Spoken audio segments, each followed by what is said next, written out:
Good morning. It is Thursday, July 21st, and it's a gorgeous day outside.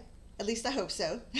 This again is pre recorded. I'm still in Utah. I will be returning tomorrow. I have one more day there, but I didn't want to miss coming on to be able to share the devotional from today.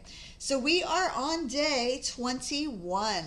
And this is actually one of my favorite scriptures. I know I say that often, but this one truly is. It's the first one that I memorized. So that to me is important because I know when I was starting to try to learn how to memorize scripture, this is the one that I picked first. So it's 29:11.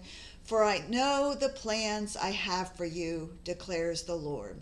Plans to prosper you and not harm you.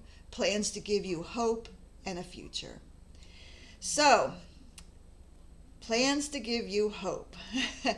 I know we all want hope, right? Especially if we're suffering. Maybe there's something you're struggling with right now and you keep wondering, why am I still suffering? When will this pain end? Where is my hope? I know we've all said that. And sometimes God's plan has a miraculous rescue that's quick, and it happens before your situation even gets very bleak. But other times, God lets us grow stronger during our hardships. And I know that's not what you want to hear in the middle of a tough situation. But God knows all, and He knows what's coming.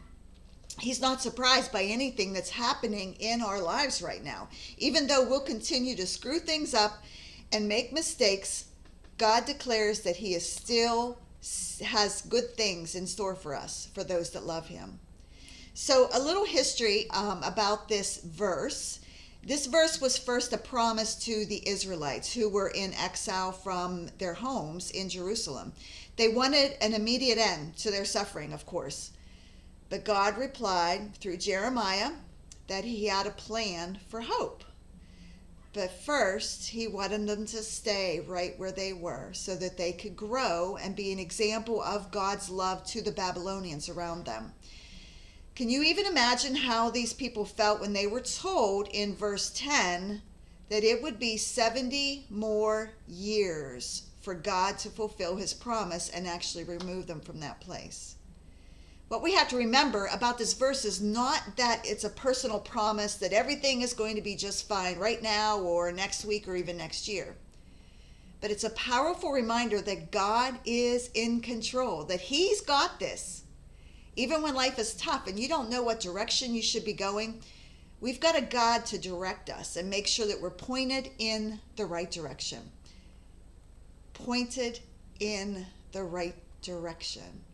It's not a promise of immediate rescue from our hardships, but a promise that God has a plan for our lives. He knows what course is set for us, and He's going to help us work through that current situation to prosper us and give us hope and a future. Some things are never going to make sense for us, right? Just as I'm sure it didn't make sense to the families of the Israelites that died while they were in captivity. But God sees things that we'll never see and never know about. One day His plans are going to be revealed to us, and we'll be able to see why things happened the way they did. But until then, we have His promise that He is with us and that He does have a plan for us and that we can have peace with that.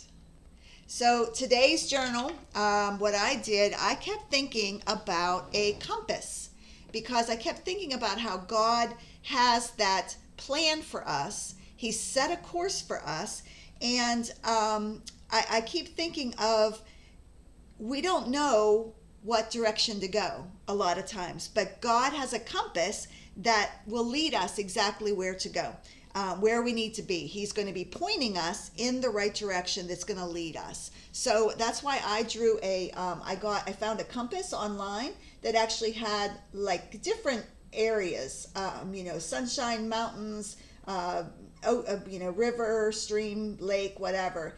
So that's what I put in my journal for today, was a little bit about a compass and how so many directions that there are in our lives, right?